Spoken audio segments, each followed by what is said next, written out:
a lot of people don't realize that you need to face your fear of never getting the thing that you want, if it's money goals, if it's a certain position, if it's the love of your life.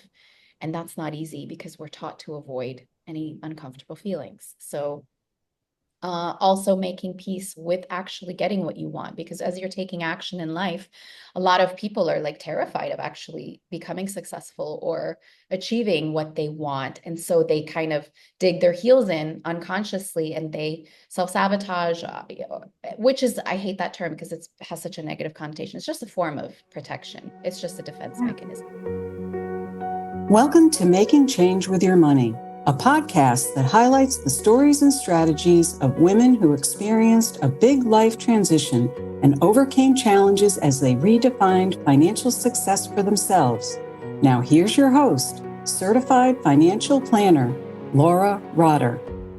I am so excited to have as my guest today Shadi Sadeghi.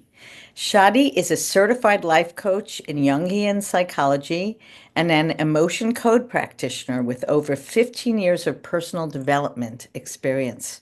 Shadi's method combines depth psychology, Eastern philosophy, social neuroscience, and emotional energy work to guide her clients through the transformative process of freeing their past traumas and conditioning and awakening to their true selves. Through this mind, body, soul journey of powerful conscious action, coupled with the infinite intelligence of the unconscious mind, she guides men and women all over the world to overcome obstacles with ease, to manifest more authentic and fulfilling relationships and careers. So, welcome, Shadi, to the Making Change with Your Money podcast. Thank you. Thanks for having me, Laura. I'm looking forward to learning more about your work. This is a great introduction and bio. I'm going to start, as I always do with these podcasts, with the question, what was money like in your family growing up, Shadi? Ooh, airing out our dirty laundry, aren't we? Okay, so money in my family, I'm a daughter of immigrants. So the experience that I had and the stories that I heard was that life in Iran, where my family was from, was quite comfortable. Mm, My father worked for the National Oil Company, and it was like a fraternity of sorts. So your home was off, was supplied for you in an extravagant home, and many luxuries were offered to people that were part of the oil company. He was an engineer there. And my brother and sister who grew up there, they each had a nanny, they each had a wow. driver, and it was a very different experience. However, my parents left everything. The revolution happened, and the government changed, and they essentially fled and they left. They came to the States, and it was during an embargo. So you could not bring anything. You could not bring your wealth. You could not bring anything during the hostage crisis. Wow. And so I was born here, and I was born in the States rather, and I had a very different experience and understanding of money than my brother and sister and that my parents did. Um, as you know, the story is when you're a child of immigrants, you're in survival mode. So you do your best, but you're in a foreign country, you don't know the language. I can't even imagine, everything that my family went through just to get back on their feet. And it took some time. And to be a child growing up with that, and now I have the understanding. I mean, hindsight is 2020. I have the understanding of the unconscious mind. Your beliefs about money really are formed between 0 and 8, around 8, 7 or 8. And we inherit a lot of it as well. So even if we learn from our parents, we also inherit a lot of their own beliefs, even if it's not overtly taught to us. So they might consciously say one thing, right? But children, as you know, they're sponges, so they absorb the energy of what they're saying, which is, fearful. And so there was a lot of fear around money. Um, and I'm still working on that conditioning to this day, to be honest. I love your self-awareness, Shadi, which is not surprising given the work that you do. Um, and it's so true that our parents often don't communicate verbally about money, but they certainly communicate in other ways about their attitudes and, as you said, fears, perhaps aspirations around money. So when did your parents arrive? Around what year was that they? It was actually my mother and sister arrived in the fall of 79. My father was not permitted, was not given a visa, so he stayed back. So I didn't actually meet him until three. And Wow. then, and then my brother was already in university here in the States. And so we became kind of a micro family around that time. And I was born in 80. So I was born in the spring of 80. Thank you. And so just give us a sense of what it was like growing up. Was education stressed in your family? What? Yes. So understandably, my family all had they have every member in my family has had higher degrees. So education was, and in our culture especially, I don't know if you know many Iranians or Iranian Americans, but education is very, very much valued, and taught, expressed to their kids, strive for education because no matter what happens, no matter the economy, you can rely on that. And so that was the messaging that I received. And I being the child born in the United States and being the youngest, the baby in the family, and my own not even my personality, really, my soul's expression is very much an artist, a creative, a rebel, um, and not good at school. There was a direct conflict there. To be, as a nonconformist, that's really what I don't want to be put in boxes. I don't want to sit still. I don't want to be in school. I don't like grades. I don't like being assessed for my performance. I don't, so it was tough. And that was my journey. Really, that was my journey to really decide what works for me and what to be free of that. That was part of my conditioning, my cultural and familial conditioning. And I think that it's not even about the topic of education or the topic of money. It's about finding what resonates for you, and you can be free from the conditioning to make a choice and to decide. And the irony is now that I'm like older, now I'm like, oh, there's certain subjects that I would want to study. Like actually want to go into school. I want to go, you know what I mean? So now I actually have, because I'm free from that pressure of Yes. education, needing to be valued or worthy or to succeed. When you release that conditioning, when you free yourself of it and accept yourself as you are, then you have a choice like, oh, you know what, actually it'd be kind of cool to just sign up for an online class at Harvard in like energy psychology, which apparently they offer, things like that. So I'm not so afraid of that concept of education. But yes, it was a huge proponent. And I was the oddball really in my family because everyone was like PhDs and super smart and master's degrees. And I had trouble in that area. Well, it must have been hard because I don't specifically know Iranian immigrants, but immigrant families in general, so much stress, the stability that comes from being an achiever and both in education and then in traditional professional, um, Yeah. doctor, lawyer, Indian chief Yep. kind of Those thing. are the only options. That's it. Exactly. Those are the only options you're given because that's what they know. That's what they know that works and is easy. It's an easy path to having a stable, secure future. So it's understandable. And that's their conditioning. We are also raised by people that only do and know as well as they do and know. So um I think that's completely normal. And I think that one layer of conditioning was definitely the immigrant mentality of after all this sacrifice, there's sort of this expectation that your kids really make life easy for you, for themselves. Why would you want to make life harder for yourself after everything, we we came here for the American dream, but you're opting out of the American dream, which is ironic because to me, the American dream is freedom. So that means freedom of choice, right? Not just uh, and entrepreneurship. I think, it's an amazing place to be enterprising.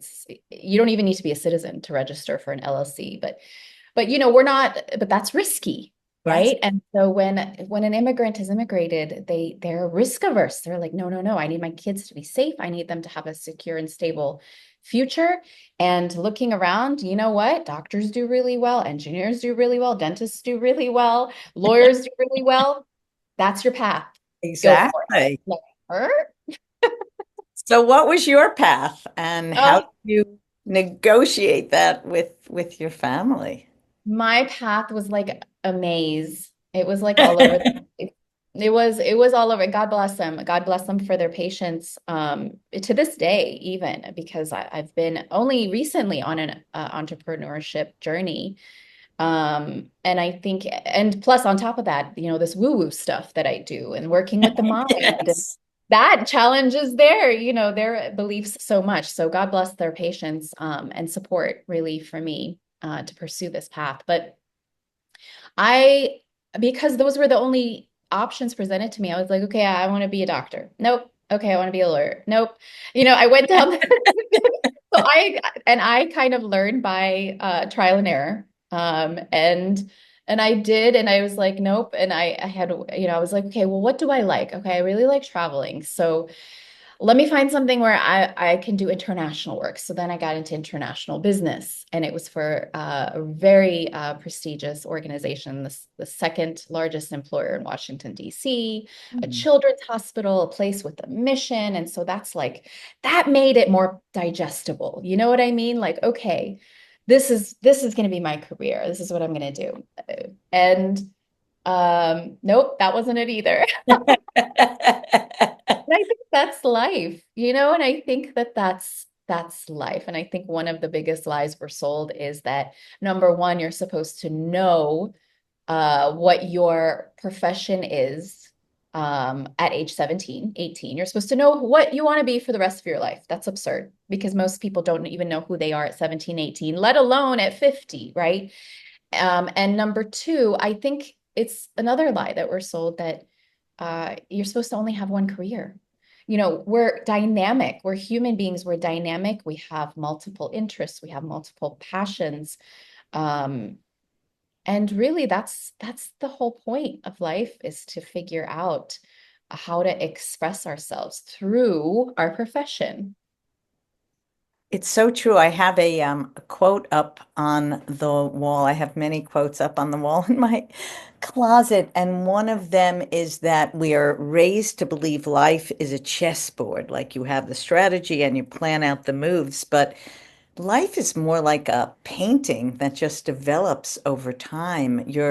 And also this idea that there's a destination, right? As opposed to the journey of life, and it's constantly shifting, and it's only when we're able to look back, and then we're meaning making machines, so we create a narrative of where we've been and what got us to where we are now. And I think as a fellow human it is hard to be patient, to not want to know how does this lead to that, where am I going, and just to be with Embrace the this. unknown.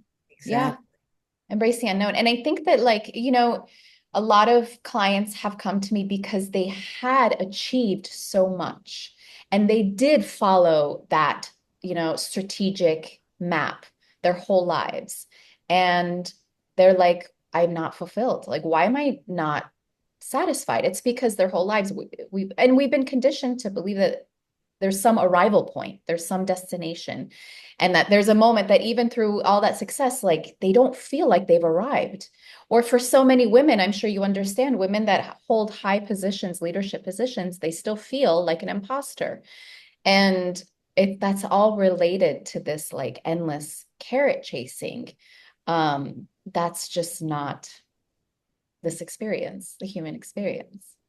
Yeah, so I'd love to hear how you got to be doing the work that you're doing today, and and what exactly that work is. And I'm sure as I listen to where you've been and what led to where you are now, I think about how I know intellectually, but are coming to learn more and more exactly what you've described, Shadi, which is like we think when we get to a certain destination, there will be that happiness, that I ease, made it. and Yay, I made it. Yeah. right. And it And then really has to come no, from within. you have to be happy no matter what. Like, Right. so this is, yeah, this is also and the whole manifestation craze that happened, with the book The Secret coming out.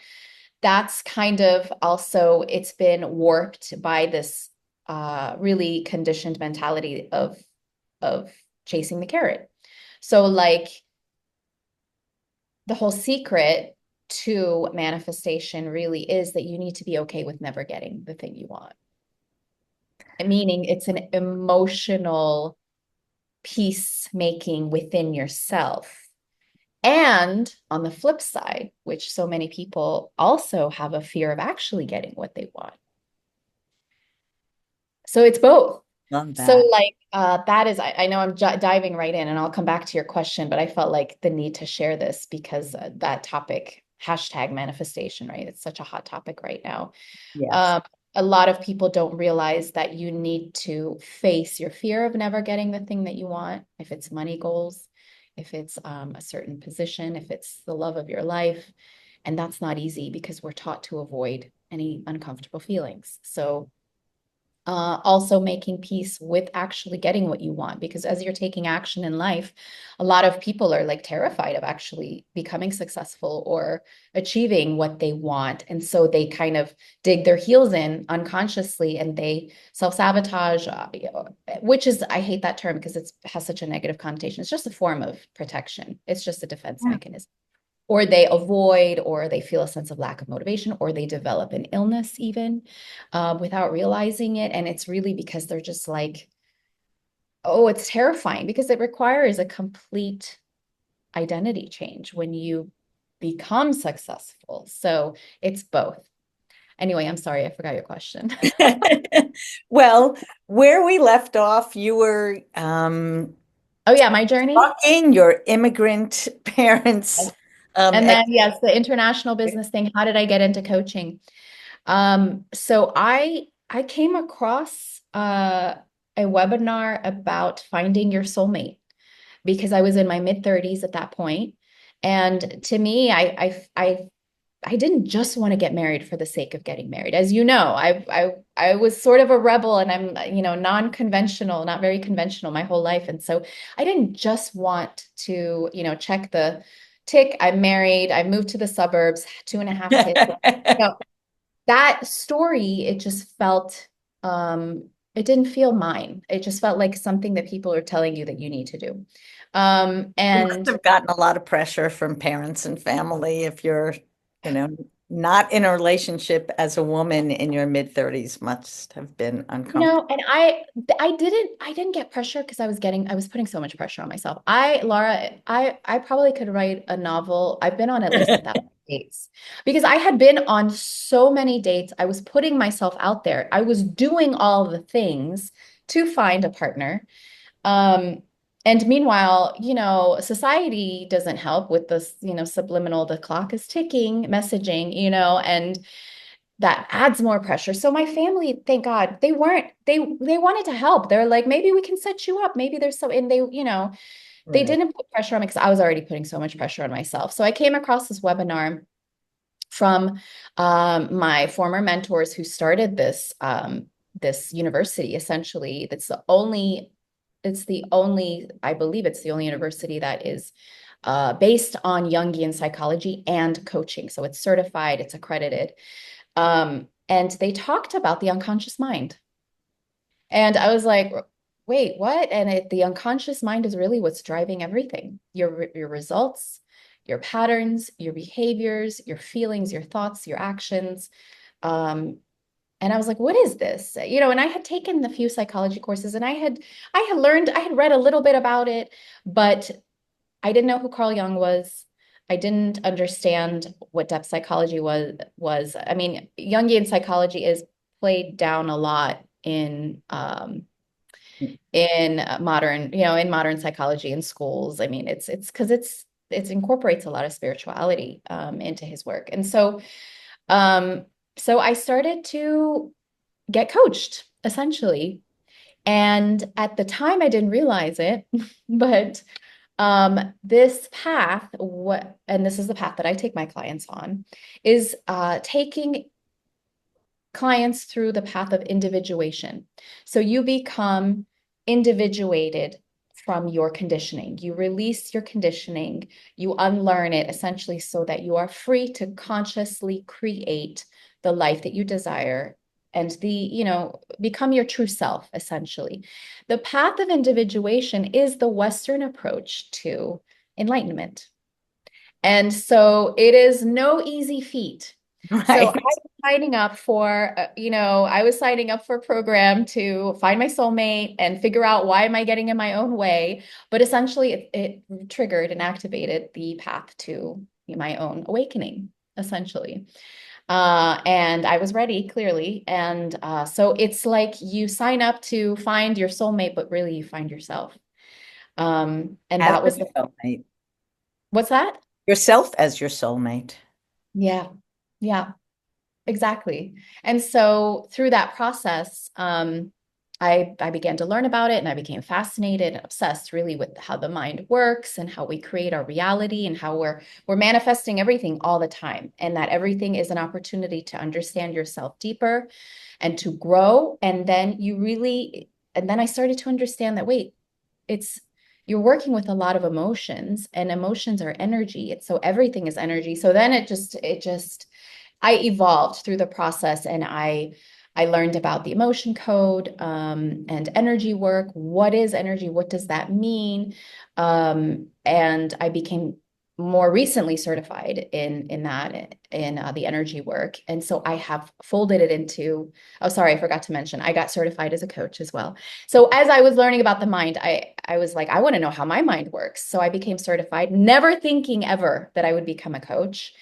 And I ended up getting involved in the energy work recently as well. And I officially launched my business about 2 years ago when Oh, I came to, I think really everything just came to a halt in my life in terms of I am not satisfied in my career.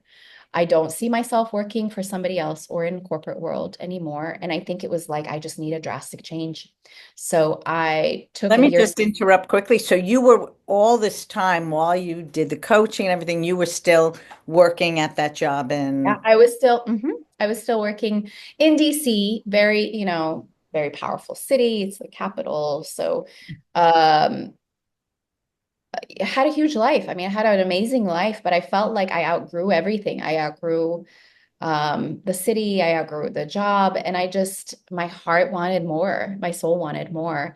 And that's the side effect of really this process of getting to know yourself and awakening to your true self. And so um, I I had a vision of being on my deathbed, never having lived in Europe.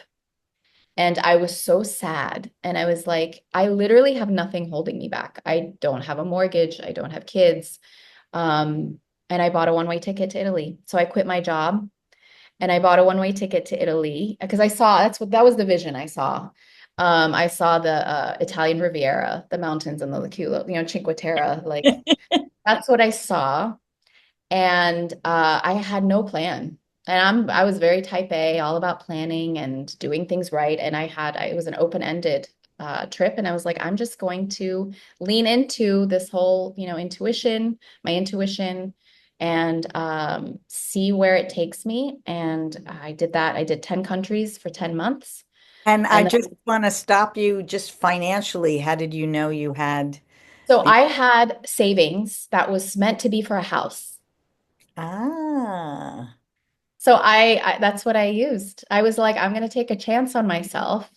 It was a huge risk, and I took a chance and I said, I'll find it. I'll figure it out. I'll just figure it out. I just knew I had to do this and I'll figure it out. And I did. And then I knew that ultimately I would move to California, to Southern California. I am not a four-season person anymore, climate-wise. And my mother lives in Southern California. So I knew ultimately that would be the next chapter. So I did the whole travel abroad thing for sabbatical. And I actually got my first coaching client while I was traveling abroad, never just by Wow. accident, because I didn't think I was like, okay, I need to figure out what kind of business I want to have. I still didn't, I was still in denial about becoming a coach. But every time I would talk to people, I would share my experience and what I was going through and learning about the mind and the unconscious mind. And, it creates your reality. And people were like, oh, this is interesting. So it was totally by accident that I got my first client abroad in Italy. And then I was like, okay, I need to accept this responsibility now. This is what I'm meant to be doing. And I established my LLC, and then I arrived in Cali and I went full force. Hmm. So, I mean, I have so many questions. Like, what is the emotion code? And when you Okay. say energy work, I mean, I think Reiki, I mean, so much can come up Yes. with Yes. energy work. So They all, specifically, yes, they all resonate differently for different people. And so the emotion code is a very modern modality developed by Dr. Bradley Nelson.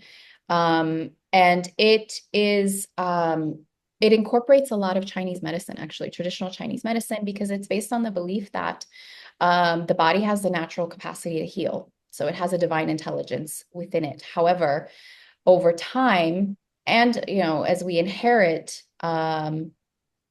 emotions that get trapped and lodged in the body, if we're not able to process everything throughout our lifetime, if we go through physical trauma, an emotional trauma, if we have an experience, we're not able to process everything. So the mind is very efficient.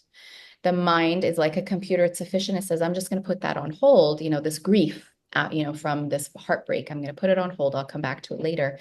And we go back to life, right? But that grief is still energy. The emotions are energy and motion. So that grief sort of, it has to go somewhere. So it gets repressed in our unconscious and it stays in our energy field. So grief, according to Chinese medicine, different organs have the role of processing different emotions. Grief specifically is processed by the lungs. So if the body is not balanced already, if we're already stressed out or if we're already ill or struggling with something, then grief kind of gets lodged in that place, in the lungs. And so over time, it can turn into lung cancer. That's why so many people might say, I've never picked up a cigarette in my life. How the hell can I have lung cancer? It can be inherited, meaning that if a great grandmother had a traumatic experience, never fully processed her grief in that lifetime, it is stored in her DNA in her body. And as you know, women are born with our eggs, so it gets transferred, and that's called epigenetics. This is scientifically proven. This is epigenetics. But I got into the emotion code. So that is the emotion code. Sorry. I can start talking. I love talking about it, so I just talk into it. So essentially, emotion code is the modality to connect with the unconscious mind of the client that is experiencing a physical ailment or an issue or an addiction or struggle of some sort, a pattern of some sort that they seem stuck in. And through a series of questions and muscle testing, um, a practitioner can identify what emotions or energies are trapped or imbalances are trapped in their physical body or in their energy body and release them. So it's like releasing emotional baggage. And oftentimes, clients feel a sense of release or relief or a sense of lightness. And through that process, if particularly you're focusing on a specific ailment like fibromyalgia or eczema or asthma, whatever it is, through this, through the sessions and multiple number of sessions, when you do the release, it's like releasing the rocks from their pockets so that this chi energy, which is the life force energy, can freely flow and allow for the healing to naturally happen. The divine intelligence, which is the life force energy, to become unobstructed and to freely flow and help the body, assist the body in healing that particular issue, pattern, or ailment. Hmm. And so I had developed a lot of physical issues in the last couple years, like out of the blue. And I'm only 44, so like just didn't make sense. I had adrenal fatigue, things like that. So that's how I found an emotion code practitioner, because ultimately it's so tied into the unconscious work that I already do. It just made sense because we create everything. So I knew that my body was kind of signaling to me there's something going on here. Hello, pay attention to me. So I saw an emotion code practitioner and it just blew my mind. Like how efficient, how effective, how fast, how safe, how gentle it was in helping me. And then I read the book. There's a book called The Emotion Code, The Body Code. I read both books and I started, practicing on guinea pig friends and family members. And then I was like, sign me up. I signed up and I went through the training process. I became certified and now I folded it into my talk coaching work as well. And it's like you just skyrocket with the two together, with the talk coaching, the depth psychology coaching plus the energy work. And what I know of Jungian psychology includes a lot of archetypal work. Yeah, Is that part of it the work is. you do? Can you say? Yes, so dream work, archetypal work, I have been trained. Yes, symbology is sort of symbology, interpreting symbols that show up in our dreams.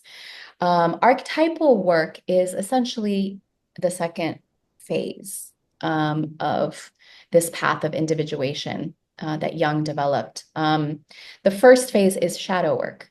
So it's essentially uncovering, and shadow work and archetypal work go together. So it's essentially uncovering um, your conditioning and your belief system that a lot of us may not even be aware of. So it's really uncovering that first. That is through the shadow work process. And the archetypal work is essentially helping you tap into and accessing certain, I guess you could say, primordial images that you may not necessarily accept within yourself. For example, I love this example, the Marilyn Monroe. We all have a Marilyn Monroe within us, right? The archetype.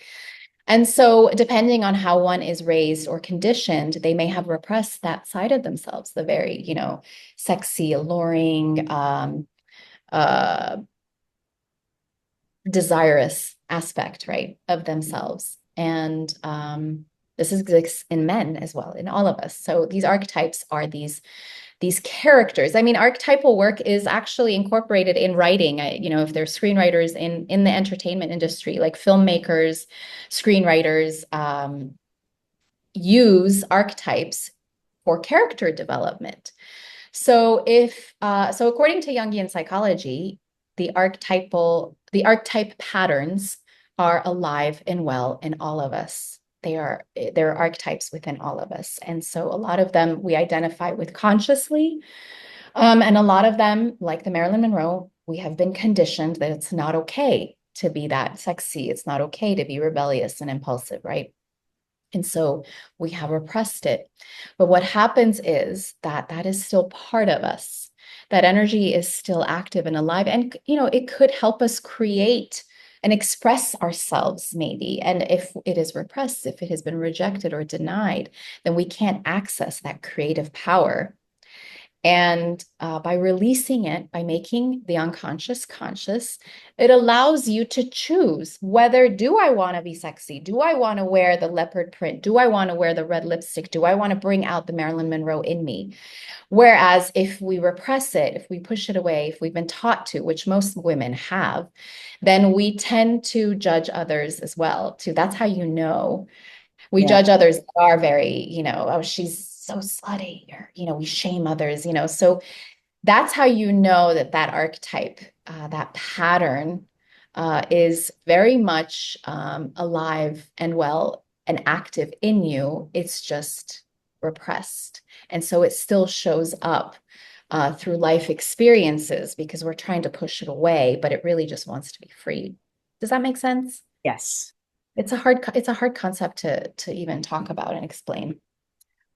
And certainly there are other modalities that have picked up on it, right? I think about several peak coaches I know that do positive Parts work intelligence. So your or name, parts nice work. Have you state, heard, yeah, right? Internal family systems, for and example, external based family on systems, which is archetypal work on Jungian on depth yes. psychology as well. Yeah, there's different variations Right. of And then, it. of course, astrology and Enneagram and so many, and That's tarot, it. tarot, I mean, so many. Tarot. There you go. The uh, archetypes. Yes, right. absolutely. I love archetypal work. I think it's really very, It's very so cool. It's like I compare it to like if the unconscious mind is this infinite archive or computer that it is within us, then the archetypes are programs. So they're different patterns. It's like a code.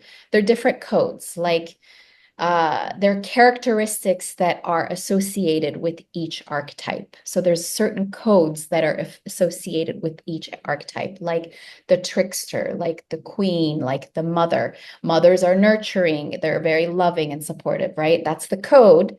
That code exists in each of us, or father, mother, right? Or the king, queen, right? King, queens are very autonomous, they're sovereign, they're leaders. So those characteristics are associated with each archetype, and that's also within us. But most of us, our conditioning has blocked us from accessing those archetypes. And then finally, before I go into sort of, the nuts and bolts of exactly how you work with people and who you enjoy working with, I will ask you that. But you did use the word manifest both in your bio as well as, and that's become such a loaded term. Yeah. I have my own feelings about it. So I'm curious to hear how you use that, if at all, in your work.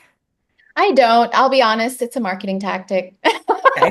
Because it's a word, because, leading into the question of what kinds of clients I want to work with. So I tend to work with big dreamers.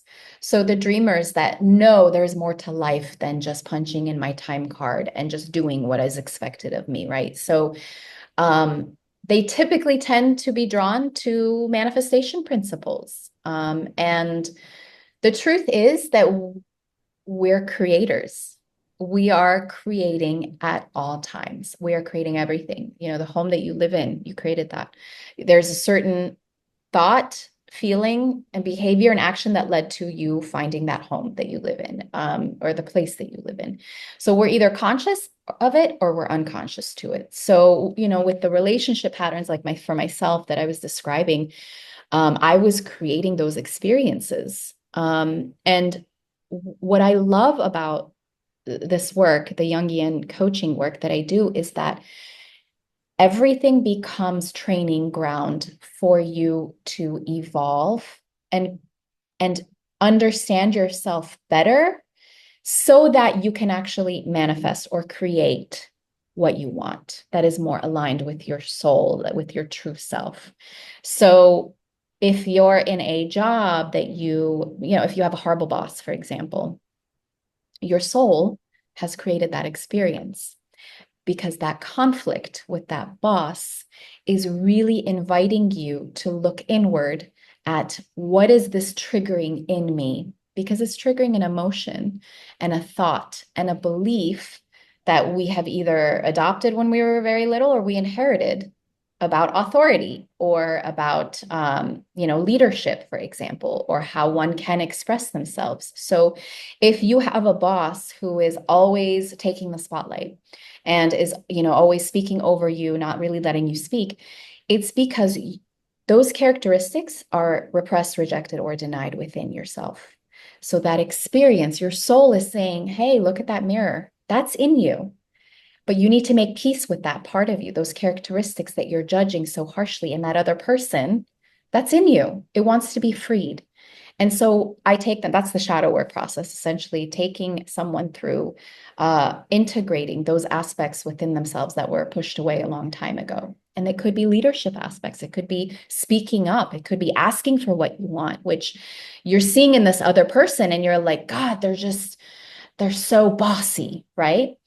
And so we're repressing that part of ourselves within us. And our soul is manifesting that experience to integrate that aspect within us, to free it, to heal it, release it, and then say, oh, wow, you know what? I can speak up too. I can begin to speak up a little more. I can ask for a higher salary.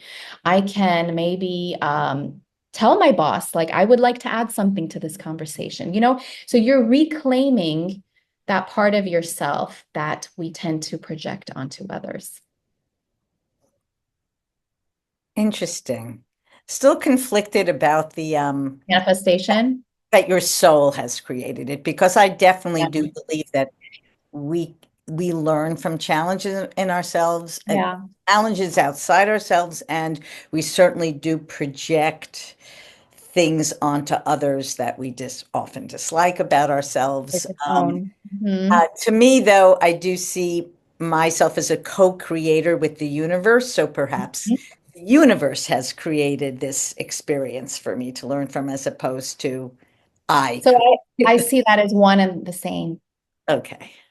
because I mean, their soul is, we're all connected. So your soul is an expression of the universe, essentially. So I see it as one and the same. So a lot of people, which, the reason I changed my language instead of saying, life is showing me this challenge or or the universe is throwing me this curveball, because an integral aspect of this work is radical responsibility of your life.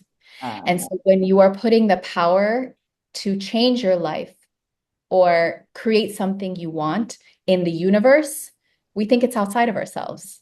Do you see what I'm saying? So that's why I've started to change that language. And I'm saying it's your soul. It's the universe is you. So formula number one, universe is you equals that I you. can agree with. I can Right. agree that it's Universe language. is It's right. right. Right. It's the reason I use that language is because there's a sense of self-empowerment. Because if we think the universe is constantly throwing us challenges and illnesses and problems and struggles, then we feel powerless. At least I did. That's how I felt. I felt powerless because I was like, particularly based on our conditioning where a lot of us have issues around the word God or religion, and those are trigger words. So if this is just another way of saying like, oh my God, why does the universe hate me? Why is the universe punishing me? That's what we think. Whereas if you take the power back into your own hands and say, wow, my soul is pushing me into something here.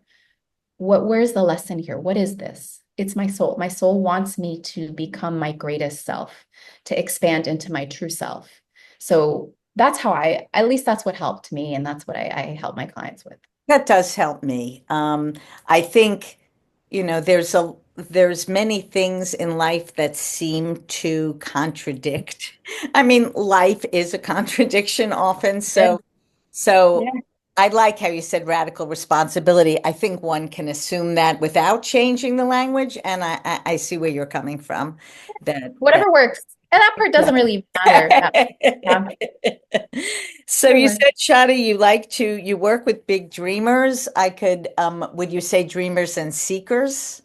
Or do people come to you Probably. sort of I knowing what think they want to achieve? That's what I imagine when they're I dreaming. think so too. And I think, typically people who come to me have like tried everything. They've tried therapy, they've read every self-help book, they've tried uh plant medicine, they've tried, and they're just like, why can I not break this cycle, this pattern? And it's because there's, the unconscious mind is at play. But I've also what I like, I want to also help people that have manifested what they thought they wanted, but there's still a sense of fulfillment that's lacking. Like that we talked about. That's I Right. haven't arrived. I've arrived, but I haven't arrived. I feel like I haven't arrived. So typically, my clients are either stuck in trying to attain a certain manifestation or desire or goal, and they keep having the same patterns over and over, or they have really achieved all that they dreamed and set out to do, but there's this void. And that's where the spiritual aspect really comes into play. It's really helping them to connect with their soul and to align their ego, their identity, their surface identity, their personality with their soul. There's still sometimes a disconnect. Thank you. So if I were to come to you and say, I would like to work together, how do you work with people? Is it packages? Is it one-off? How do you structure the work? So, as far as my coaching goes, I have a 3 month and a 6 month program, and they're very transformative. As you can see, this work is very deep. It's a deep dive. So, whether it's 3 months or 6 months, they are bi-weekly, 1 hour long sessions. So, we connect every other week. And initially, I do an assessment and we talk about what goals they have or where they're feeling stuck in life. Um, and on top of that, so usually in my sessions, we do the shadow work. We uncover the unconscious aspects. They reclaim that power, that energy. And there is a process in which they are essentially, experiencing ego deaths. They're micro ego deaths. It's not a real death of the ego. I don't know if you've heard of this term, the ego death, but that's another term that's been very popular and kind of exploited. The ego is not really dying. The ego can't die. It's just that the ego thinks it's dying because we're letting go of certain patterns and behaviors that were tied to an identity, to a personality. And we're letting it go so that we can expand and become that and more. And so the ego thinks it's dying. And so I take them through that process of really coping with overcoming that process. And there's a lot of active imagination and visualizations and meditations involved that I take them through to engage with those parts of themselves, their shadow aspects, as well as their higher self, their future self. Who is the true me? Who is this true self, right? Because as adults, we don't spend enough time really imagining what we want and who we need to be to receive what we want. So we're often just stuck in reality and thinking about what's going wrong. And these sessions, I take them through guided visualizations to actually like imagine a timeline in which they have achieved all of their goals and their dreams. We also do dream work. I do dream interpretations as well. And I also include the emotion code, the energy releases. So there's also 6 sessions of that included in the package as well. And of course, email support. So about how many clients do you work with at once? Just I would sounds pretty say, intense. I know, not for my end. Because you enjoy it so much and really, I do. It is very rewarding, and I love seeing the breakthroughs and just this lightness. And, especially the progression from the first session. It's almost like this dark energy and this brooding and seriousness, and their struggle is all over their face. And then by the end of it, they're just lighter. They're just happier. They're lighter. They're freer. So I probably, I don't know how many, to be honest, because okay. it's rotating and it's bi-weekly. And sometimes, I have new clients come in on an off week. So like anywhere up to 10 clients at one time. But, and often they extend their program or they sign up for the 6 month right up front. And the 6 month is a more robust package. Yes, it sounds like it. So, as we come to the end of our conversation, I always like to ask Shadi, how has your definition of success shifted over time, if it has, and perhaps even financial success? Wow. That's a great question. And it has shifted over time because, I think for so many, and myself included, financial success included a certain number. And that's great. And that's a wonderful goal to have.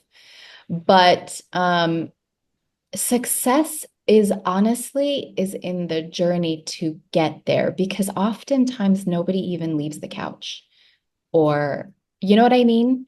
So for me, success has been the journey of even trying just trying and doing things that are kind of looked at as weird or out there, or doing things that are hard. Like, being an entrepreneur is hard. Being your own business person, when you worked for somebody else since age 15, it's hard. Um, and knowing myself, when you are your true self, when you're living life as your true self, you're already successful. I That's love, hard for me to say. It's hard for me to say and admit it, but it's true. yes. I would say, I'm older than you, and it's taken me this long to get to a point where I really do feel like I am myself, and um, and continuing on the journey Yeah, of figuring out what my mission is here on this earth and what I'm here to do, and in such a different place than when I was working for other people. that's it. Yeah. So, is there anything you want to make sure you say to our listeners that you haven't said yet? Any resources you offer? Sure. So, my Instagram page is at this life fulfilled. Um, Anyone can email me at any time. My email address is shadi at thislifefulfilled.com. I offer a complimentary shadow work session. So, as part of my initial really assessment, I to anyone who's interested, if they're struggling with something, if there's a conflict that is arisen in their life, I offer a complimentary shadow work session to give them a feel of what to expect. As well as I have an archive of incredibly powerful visualizations and meditations. So I think I had shared the link with you, Laura, but I have a worry release meditation, particularly right now in this day and age. I think life is also going to continue to get really scary or a little chaotic out there, the life out there. So it's imperative really for us to have a sense of centeredness, groundedness, rootedness internally.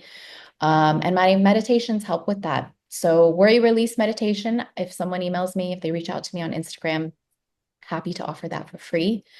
Um, or really, even if you sign up for a shadow work session, I can offer that for free as well. Great. Oh, and I also I forgot to mention, so I do the energy work separately, standalone. If someone doesn't Ah, really do coaching or doesn't want to invest in a coaching program, then and they have certain physical ailments or problems or patterns that they're just stuck in. I also offer the energy work standalone. So happy to do a talk session with someone. I think I've shared my link tree link with you. I have a link tree. If they want to, they can schedule an energy assessment, and I muscle test to find out how many sessions are needed to release that problem. and is that link tree on your Instagram account? It Because is. I'll have the Instagram Sure. um, Yep. account in It's the show notes, as well as your email, as Sure. well as the link to the meditation. It's Yeah. been so nice getting to know you and having this conversation, Thank Shadi. Thanks so you. much for being my guest. Thank you for hosting me. I love talking with you, Laura. Thank you. Thanks for listening to Making Change with Your Money. Certified financial planner Laura Rotter specializes in helping people just like you organize, clarify, and invest their money in order to support a life of purpose and meaning. Go to www.trueabundanceadvisors.com/workbook for a free resource to help you on your journey.